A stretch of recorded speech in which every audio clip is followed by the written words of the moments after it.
کہو کہ لوگوں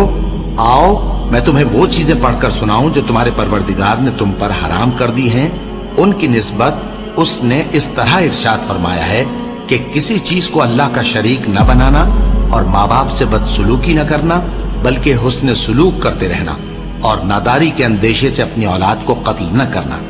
کیونکہ تم کو اور ان کو ہم ہی رزق دیتے ہیں، اور بے حیائی کے کام ظاہر ہوں یا پوشیدہ ان کے پاس نہ پھٹکنا، اور کسی شخص کو جس کے قتل کو اللہ نے حرام کر دیا ہے قتل نہ کرنا، مگر جائز طور پر، یعنی جس کا شریعت حکم دے۔ ان باتوں کی وہ تمہیں تاکید کرتا ہے تاکہ تم سمجھو، اور یتیم کے مال کے پاس بھی نہ جانا مگر ایسے طریق سے کہ بہت ہی پسندیدہ ہو،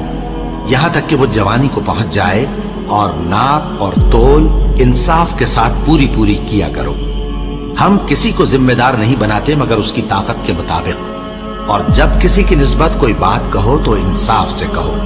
گو کہ وہ تمہارا رشتہ دار ہی ہو، اور اللہ کے عہد کو پورا کرو۔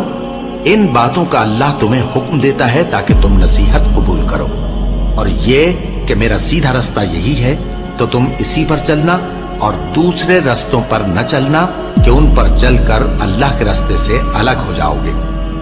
ان باتوں کا اللہ تمہیں حکم دیتا ہے تاکہ تم پرہیزگار بنو۔